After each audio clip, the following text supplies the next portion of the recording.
कैसे हैं दोस्तों। आज फिर मैं एक नई हॉरर कहानी लेकर आ गया हूँ चुड़ैल बस में। आप लोग इसे सुने और इसे लाइक सब्सक्राइब कमेंट करें। छपरा जिले का अवनीपुर गांव उन दिनों मस्तिष्क ज्वर के घेरे में था। कई युवा इस रोग के भेंट चढ़ने लगे थे। गांव वाले अपने बच्चों की लगातार हो रही मौतों से परेशान थे। आज गांव का एक नौजवान पारस एक खूबसूरत युवती का पीछा किए प्रतिहा बरम वाले डीह की तरफ भागा जा रहा था। अमावस की काली रात सघन होती जा रही थी। उस जगह पहुंचते ही खूबसूरत युवती एक पेड़ की आड़ में छुप गई थी और एक काली स्त्री जो पहले से ही निर्वस्त्र खड़ी थी, एक गिलास में कुछ ली हुई पारस के सम्मुख हुई बोली, जी भर के मस्ती करेंगे, पहले राम रस पी लो बाबू। पारस आओ देखा न ताओ स्त्री के हाथ से गिलास लिया और राम रस पी गया और थोड़ी देर बाद लड़खड़ाने लगा। युवती उसे संभालती हुई जमीन पर लिटा दी। पर यह क्या, वह युवती अपने दांत पारस की छाती में चुभाई और उसका रक्त पी रही थी। भेड़ियों की थर्रा देने वाली आवाजें उभरी और अमावसी रात के उस सन्नाटे को चीर गई थीं। दूसरी युवती जो इसे लाई थी पेड़ की आड़ में छिपी रो रही थी। काली युवती जी भर के रक्त पीने के बाद उठी। उसके ओठों पर लाल रक्त साफ झलक रहा था। वह टहास करती हुई बोली, बेला इसे उठाओ और गांव के करीब छोड़ाओ। पर मेरी चुल, मैं 5वां नजराना दे चुकी, अन्नदाता बेला ने कहा। समय आने पर दे दूंगी। लालिमा को यही मर्द तुच्छ समझते हैं न। मैं सबके लहू से अपनी प्यास बुझाऊंगी, सबके लहू से अपना प्यास बुझाऊंगी। घूंट घूंट कर मरेंगे साले।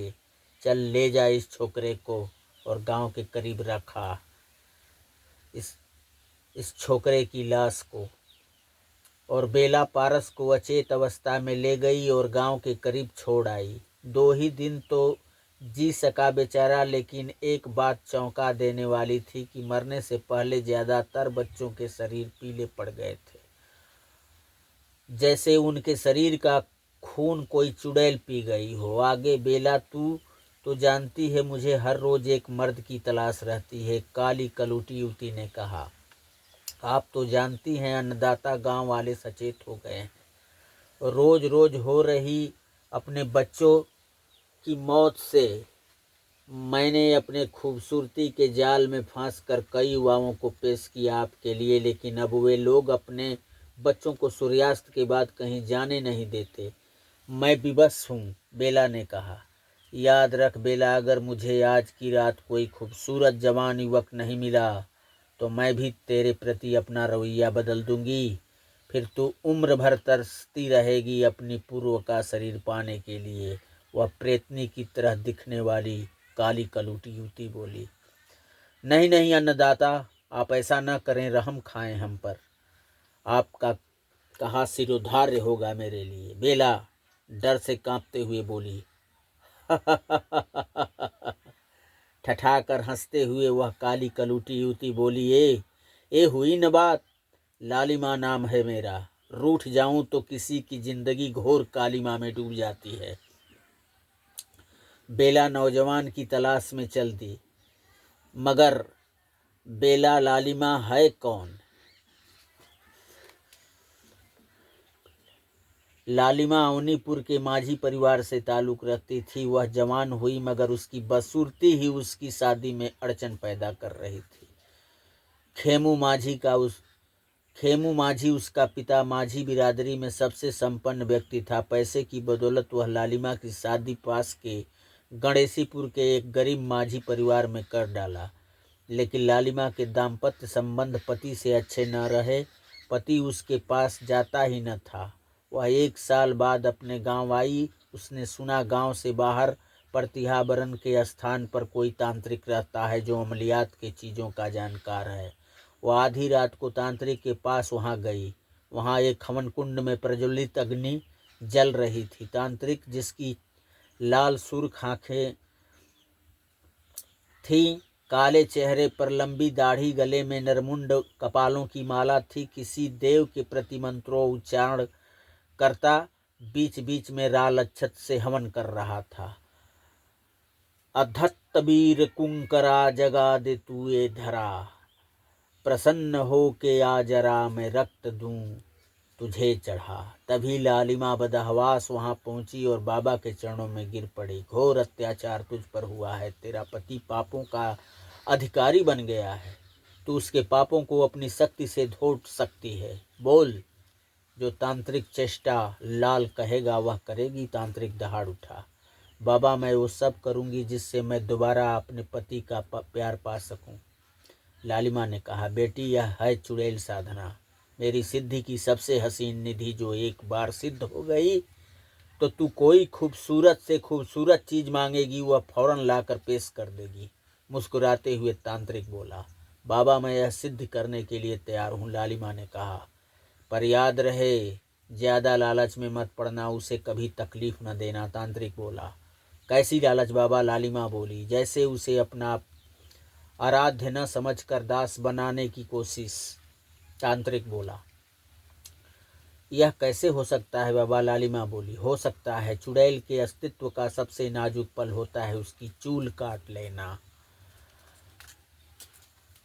अगर कोई उसका चूल आज काट ले तो वह जीवन उसकी गुलाम हो जाती है, मगर उसकी रूह उस चूल को पाने के लिए हमेशा हमेशा तड़पती रहती है, क्योंकि वह चूल ही उसका शरीर है। तांत्रिक बोला, मुझे सिद्ध दें बाबा, मैं ऐसा कुछ नहीं करूंगी जो सिद्ध के वसूल के खिलाफ हो। लालिमा ने कहा, जा तालाब में स्नान करके आ जा और अपने कपड़े वहीं छोड़ देना और रेले धोती से पहन कर आना, तब तक मैं तैयारी पूरी करता हूँ। तांत्रिक चेष्टा लाल ने कहा और लालिमा तालाब में स्नान की, फिर अपने नंगे जिस्म को तांत्रिक की दी हुई धोती में कैद की और आकर आसन पर बैठ गई। अधत्तबीर कुंकरा जगा दे तू ये धरा, प्रसन्न हो के आ जरा मैं रक्त दूं तुझे चढ़ा। तांत्रिक के यह मंत्र बोलते ही जैसे परतिहा बरम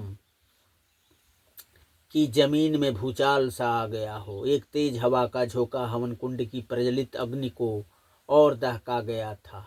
भेड़ियों की आवाजें सुनी रात को चीरने लगी थीं और सामने एक खूबसूरत परी की तरह दिखने वाली युवती मुस्कुराती चमचमाते सफ़ेद वस्त्र में छम छम पायल बजाते वहां प्रकट हुई।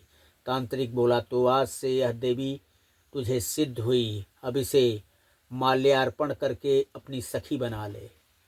पर बाबा, ये दो माले हैं और उलझे हुए, इन्हें अलग कैसे करूं? लालिमा बोली, ये तो कैंची उलझे सूत को काट कर माला सही करो। ए लो कैंची, उलझे सूत को काट कर माला सही करो।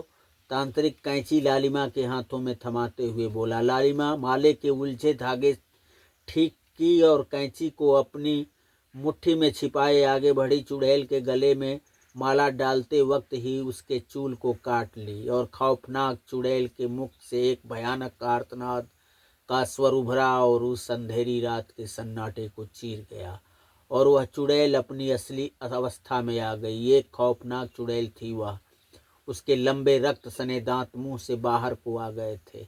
लिजलिजी से फफोलेदार चेहरा जिस पर क्रूरता के उभरते भाव दिखाई देने लगे थे। आंखें रक्त की तरह लाल थीं। उसकी लटियाई जुल्फें उमड़ते काले बादलों की तरह लहरा रही थीं। मगर कुछ देर के बाद वह एक आम स्त्री की तरह दिखने लगी और अपने चूल के लिए लालिमा से अनुनय विनय करने लगी थी और लालिमा शैतानी हंसी हंसे जा रही थी। नादान लड़की, यह कुदरत के फैसले के खिलाफ है। तांत्रिक दहाड़ उठा।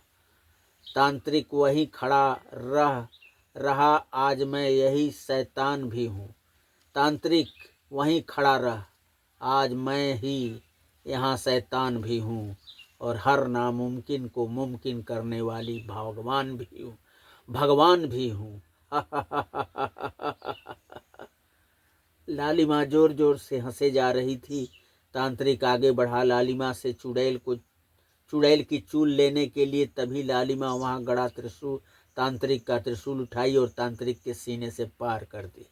तांत्रिक चेष्टा लाल के हलक से एक जोरदार चीख निकली और उस काली रात के सन्नाटे में गुम हो गई। तांत्रिक कटे वृक्ष की तरह गिरा और तड़फड़ा कर शांत हो गया। अब बोल, तेरा क्या करूं मैं? क्रूर लालिमा चुड़ैल को दहाड़ी, मुझे बख्श दे, मुझे बख्श दे। जो आप कहोगी वही मैं करूंगी। ए हुई न बात, तेरा नाम क्या है? बोल, लालिमा ने कहा। जी, बेला नाम है मेरा। फिर कुछ ही दिन खेमू माझी जिंदा रहा। उन दिनों गांव में प्लेग की बीमारी फैली थी, जिसमें खेमू माझी एक बार घिरा फिर उठा नहीं, परलोक सिधार गया था। और लालिमा इस घर की स्वामिनी बन गई थी। आज भी अमावस थी, कुछ अजीब घटित होने वाला था। सूरज ढल रहा था। बेला आई, बोली, अन्नदाता लड़के का बंदोबस्त हो जाएगा। आप प्रतिहा ब्रह्म स्थान चलें और मैं लड़की को लेकर आ रही हूँ। आज लालिमा बहुत खुश थी। वह घर से प्रतिहा ब्रह्म वाले स्थान की तरफ चल दी। इधर बेला अपनी चूल खोज रही थी। उसने लालिमा के घर के सारे सामान पलटने शुरू किए। उसी में एक पीतल का भांड बर्तन था जिसमें तीसी रखी हुई थी। उसी में लालिमा बेला चुड़ैल की चूल रखी हुई थी, जो मिल गई। बेला खुश हुई, बाहर आई। तभी एक नौजवान अर्जुन की नज़र उस पर पड़ी। वह उसका पीछा करने लगा। तभी गांव की एक दूध वाला ब्रजेश बाजार से वापस आ रहा था और अर्जुन को बेला के साथ प्रतिहा ब्रह्म वाले स्थान की तरफ जाते देख लिया था और गांव आकर शोर किया। गांव वाले हाथों में मसाले लाठी डंडे लेकर निकल पड़े प्रतिहा ब्रह्म के स्थान की तरफ। इधर बेला अर्जुन को लेकर प्रतिहा ब्रह्म वाले स्थान पहुंची। तब तक अर्जुन भी वहां पहुंच चुका था। अब निर्वस्त्र लालिमा गिलास में राम रस लिए अर्जुन के पास पहुंची। भेड़ियों की आवाज़ें उस काली रात को चीरने लगी थी। बेला अपने चूल को अपने केस से छुलाई और हवा चलायमान होने लगी। भेड़िए गुर्राने लगे और चुड़ैल की पैरानॉर्मल निगेटिव ऊर्जा तांत्रिक में दाखिल हुई। तांत्रिक के खूंखार हैवान का रूप अख्तियार करके प्रतिहा ब्रह्म के स्थान पहुंचा और अभी लालिमा अचेत अर्जुन की रक्त पीने के लिए जमीन पर लिटा ही रही थी कि हैवान तांत्रिक निर्वस्त्र लालिमा को दबोच लिया और जमीन पर उछालते हुए उसके नग्न जिस्म को रौंदने लगा था। वह जोर जोर से चीख रही थी, मगर उसकी चीख सुनने वाला अचेत अर्जुन के सिवा वहाँ बिराने में कोई नहीं था। उसकी जिह्वा 2 इंच बाहर को आ गई थी। फटी आंखों से खून रिस रहा था। वह मर चुकी थी, मगर तांत्रिक के पिंजर में समाई बेला चुड़ैल की आत्मा उसे रौंदे जा रही थी। तभी गांव वालों की आहटें सुनाई दी और एक चमकती हुई कोई वस्तु तांत्रिक के पिंजर से बाहर आई और फिजा में खो गई थी। मशाल की रोशनी में गांव वालों ने देखा लालिमा का निर्वस्त्र जिस्म पर एक मानव पिंजर पड़ा हुआ है। देखो केदारू काका, यह लालिमा ही थी, हमारे बच्चों का खून पीने वाली चुड़ैल। चलो भैया, बुरे काम का बुरा नतीजा, पाप का घड़ा भर चुका था, आज फट गया। जिसने दूसरों को रुलाया, आज उसका ऐसा हश्र पूरा गांव देख रहा है। अर्जुन गांव वालों के शोर सुनकर हरकत में आया। अर्जुन बेटवा उठ, मैं तेरा बापू। भैया, आज तू हमें सलामत मिल गया, यही भाग्य है मेरे, नहीं तो आज तक कोई जीवित नहीं बचे बेचारे इस जिंदा चुड़ैल लालिमा के हाथों। हॉरर कहानी चुड़ैल बस में कैसी लगी आप लोगों को? हमें लाइक, सब्सक्राइब, कमेंट के माध्यम से बताएं और हमारे चैनल जय जाग भुक्ति हिस्टोरियल स्टोरी को प्रोत्साहन दें। नमस्ते।